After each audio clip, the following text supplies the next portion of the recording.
Thanks for tuning into Talking Point. I'm your host, Neeraj Shah. Over the last few days, viewers, I have consistently seen two or heard two different narratives. One which speaks about how, by virtue of the fact that there has been a bit of a move in markets and there could be a possibility of some bit of valuation, multiple derating, or even earnings cuts coming in select sectors, maybe there is a case for consolidation stroke correction.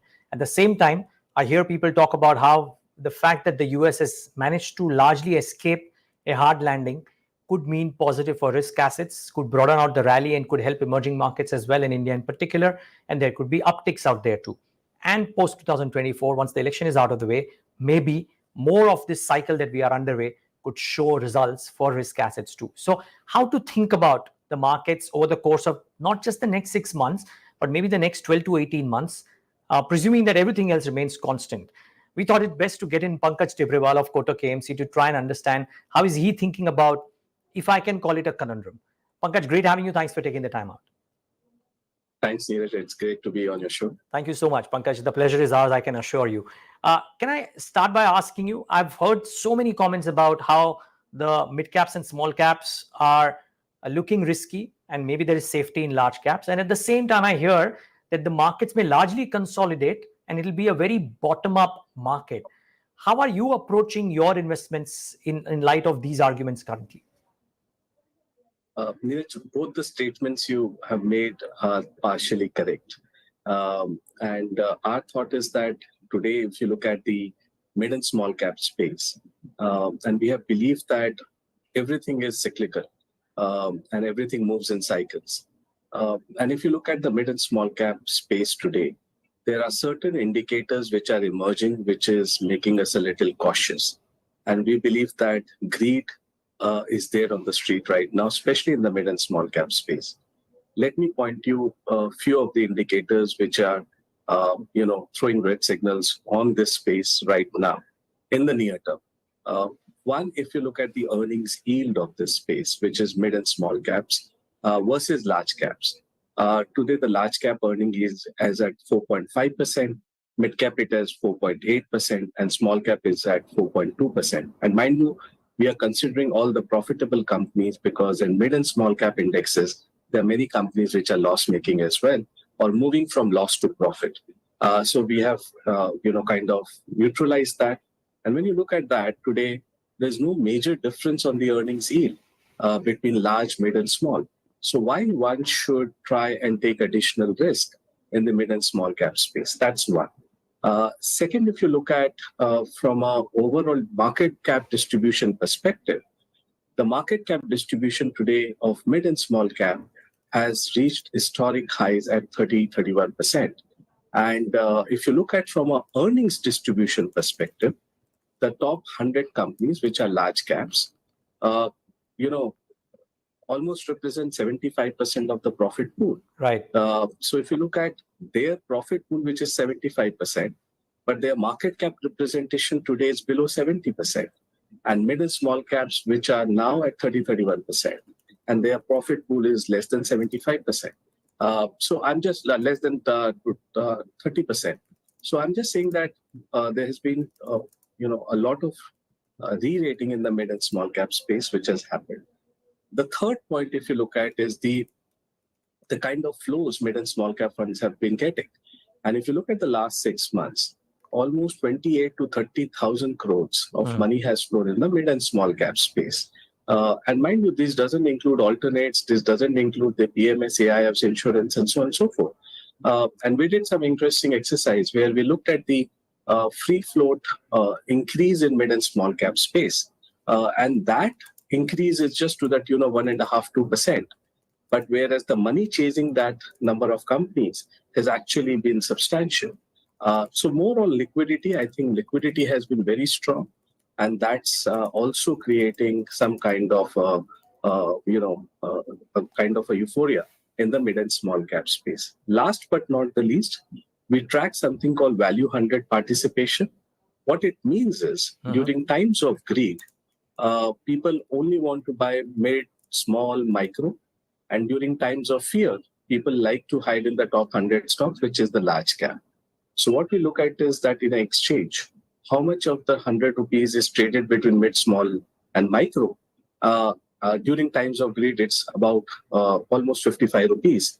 And during times of fear, large caps are about 70, 75, 80 rupees. So this indicator is pointing that today we are at a great zone, that everybody wants to have mid, small, and micro in their portfolios. So I think we need to be a little careful. Uh, I completely, because being a practitioner in this space, I'm a extremely bullish, over this space over a 5-year, 10-year period.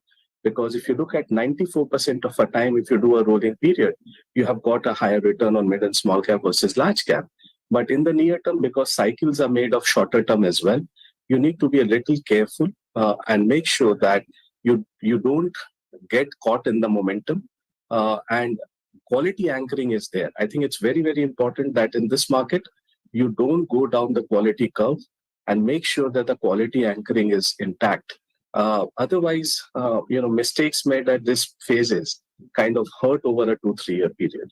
And we have seen that in the year 2017, when everything was going up and people were not paying heed to quality, they were going down the quality curve. And when the bear market hit you in 2018-19, where Nifty didn't crack, but the investors' portfolios were down anywhere between 30 to 50%. And that was the pain everybody went through till COVID. And after that, the market started to pick up. So just keep that in mind, that don't lose the quality anchoring. I think that will be very, very important. And overall market, I think on the Nifty side, we believe that consolidation could be the way to go. And the markets probably have changed the range now because the earnings have caught up. And first quarter earnings were quite good. So if you look at, just to decipher the NSE 500 companies, there are 77 companies in NSE 500 which are banking and financial companies, and 423 companies are non-banking and financial companies. And in this quarter, these 77 companies had a profit growth of 50%. And the 423 companies, which had a negative earnings growth in FY23 of minus 4%, actually grew by 36%. And on a headline basis, you had 42% earnings growth of the NSE 500 companies. And a lot has to do with the margin expansion, because this quarter had the highest margins in the last 6 quarters because of the raw material coming down. But please keep in mind that the revenue growth was 3-4% in the non-BFSI space. So clearly the WPI, which has come negative now, is starting to weigh on the top line growth. So this year will be lower top line growth, higher margins for the non-banking and financial companies. And over the next 3 quarters, I think banking profitability will start getting normalized now, because there will be pressure on margins. We have seen that as a trailer in the first quarter. The second and third quarter, you will see the full-fledged pressure on margins on the banking side. So the 40-50% earnings growth which we were seeing in banking sector may not be repeated again. It will get more normalized at 15-20% kind of earnings growth. So next 2-3 quarters, I think you should kind of see some consolidation on earnings as well. And that's making us believe that market should be in a consolidation phase rather than any major bear correction. Okay. So no correction, but maybe not any large up move as well. So help me solve this issue then, that if indeed the market, which is the Nifty 50, stays in a consolidation mood, which takes away 50% of the large caps per se as defined, right? And if the others also don't move that much, where do you make money? Because if the mid caps and small caps are expensive, are in the greed zone, and if the large caps are going to consolidate, where do you make money? I think you said that in your first statement when you made that it will be a bottom-up market. And there are pockets where probably opportunities have emerged. And we have been talking about one such opportunity, which is pharma. And over the last 7-8 quarters, we saw that pharma was seeing absolute decline in profitability. But this was the first quarter where pharma as a cohort actually delivered 24% earnings growth. Auto and auto anchors is another space where we are positive on. The third space at some point of time in next 2 quarters could be IT, because we believe that the downgrade cycle will probably get over by September or December quarters. And if you find opportunities at that point of time in the large cap IT space, that would be an interesting thought to have it out there. And the fourth one probably could be the entire banking and financial services space, where valuations are not that expensive today. And whenever you get that opportunity where consolidation may have happened, stocks may have started to catch up with the earnings and valuations may have started to look cheaper, I think banking and financial services. So that's broadly the space we are in. From a medium-term perspective, we are extremely positive on the manufacturing side. We have been talking about for the last couple of years. Portfolios reflect that. And we believe that in the last 2-3 years, there have been a huge run-up. So valuations are not that cheap. But we believe that the tailwind in the sector is extremely strong. And probably this time it's not a false alarm.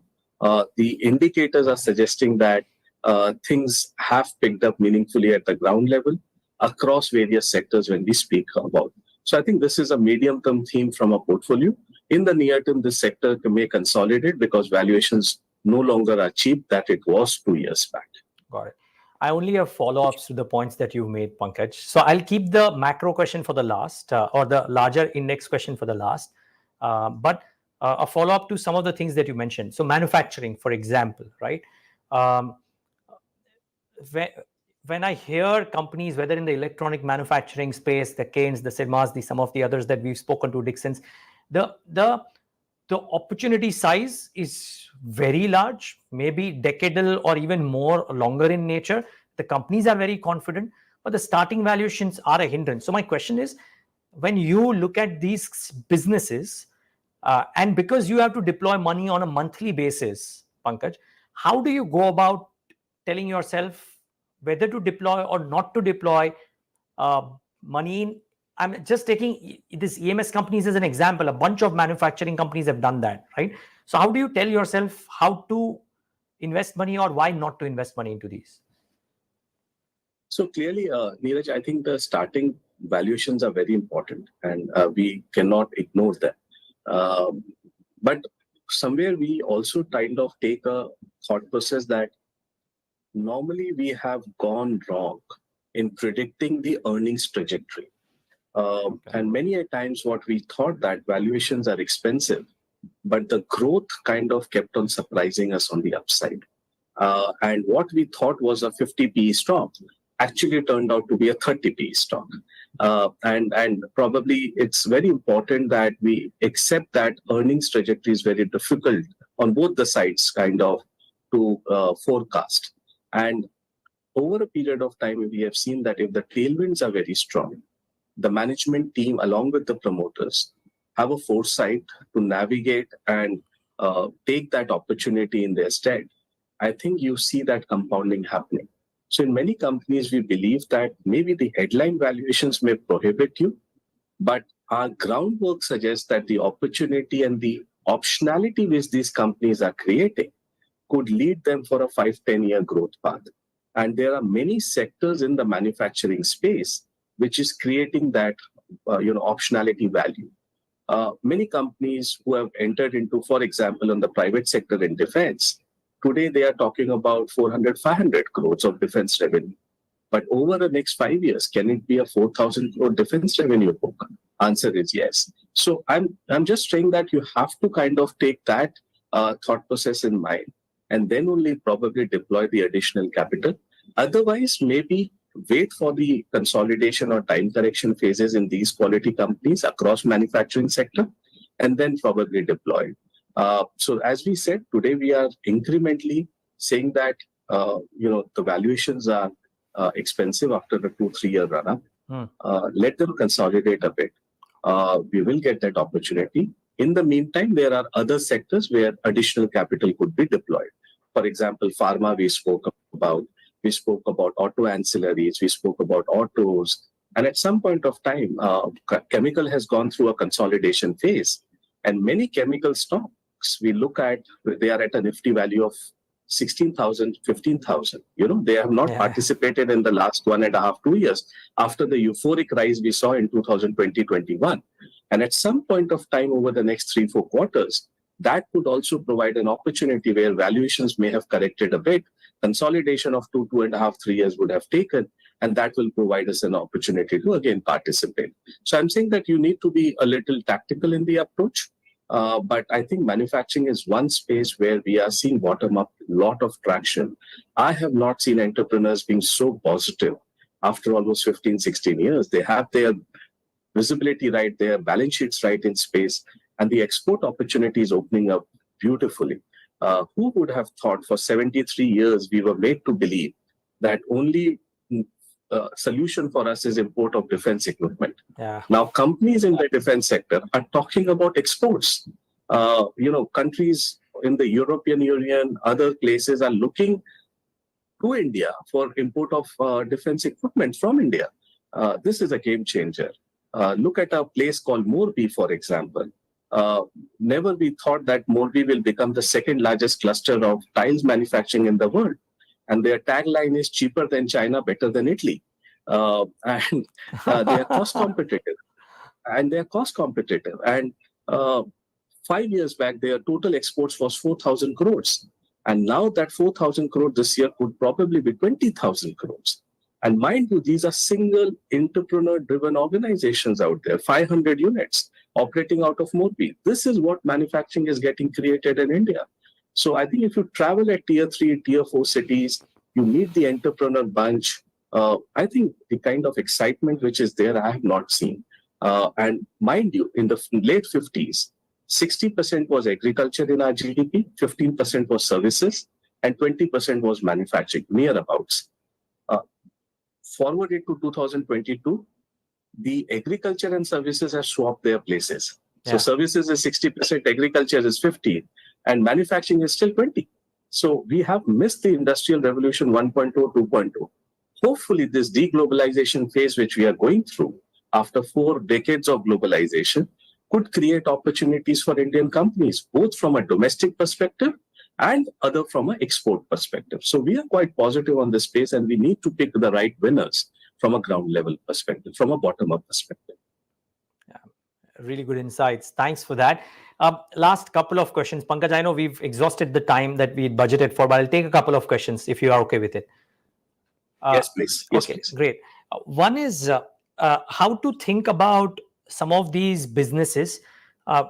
You can call them manufacturing, you can call them infrastructure, but we see tremendous book to bill ratios, even in defense companies, right? Tremendous book to bill ratios. They are expanding capacities, don't quite know the pace at which these capacities could come on stream and for how long the music can last, right? And these stocks, whether in defense or in railways or in construction, for example, have moved up quite a bit in the last 3, 6, 12 months, as the case may be. How do you think about some of these pockets, therefore, wherein the book to bill ratios are very impressive? The run up also has been pretty impressive. So the macro side looks very exciting, that the growth trajectory for the next few years seems to be very strong. But if you go into the history, very few companies have created that right to win in this space. Exactly. And what happens is that book to bill ratios look extremely good, but this business is driven by cash flows.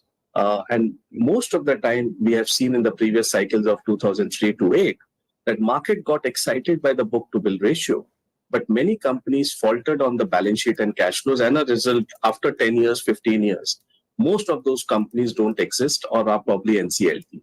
So we need to be very careful on the companies we are, banging on, because cash flow discipline, balance sheet discipline, and execution discipline makes a whole lot of difference. We haven't seen any major winners in India creating huge market caps in this space, especially in the infra space, because execution continues to be a challenging one because of either time overrun or because of land acquisitions or many other things.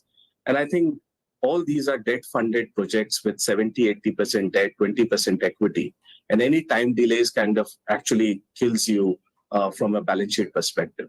So I think we need to be careful in this space. And the momentum is today very strong, but many of the stocks, in my view, are pricing in 2026, 2027 earnings as well, discounting that. So one needs to be a little careful on this space, though the macro narrative seems to be extremely strong.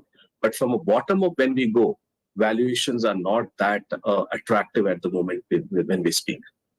Point well taken. Thanks for that. Important point that too.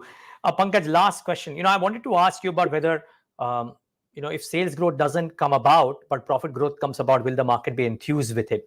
If you can give me a quick synopsis there. I think it should be okay, except in places where top line growth makes a lot of difference in the earnings of a company, where the disappointment could lead to sharper disappointment on the bottom line. Otherwise, I think market loves earnings. 3-4%, 5% top line growth because WPI is negative would be the expectation, and margin expansion is for sure happening in the corporate India. One space which I don't think we have spoken about is consumption. It has been in deep pain. The bottom of the pyramid has been impacted very severely over the last 2 years. I think our expectation is second half of this year, consumption should come back. And led by election spending, which will happen for the 5-state election as well as the general election, and number of wedding dates. Neeraj, this time in the second half, we have 36 dates on the wedding side. And summers had the lowest number of wedding dates. And in India, the wedding is itself an elephant, and it spurs the entire economy. So 35 wedding dates, election spending, plus our sense is that fuel, you have a lot of room to cut 5 to 6 rupees of fuel prices that will flow directly in the hands of consumer. So these are the things where we believe you could see consumption, which especially the discretionary part, which has been beaten down, can come back. And on the earnings side, we believe that markets will be okay if you see margin expansion and lower top line growth. I don't see that as a problem. Great. Pankaj, such a pleasure talking to you today. Thank you for taking the time out and being with us, and look forward to have you more often. Thank you. Thank you, Neeraj. It's a complete pleasure having at your show. Thank you so much. And viewers, thanks for tuning into this edition of The Talking Point.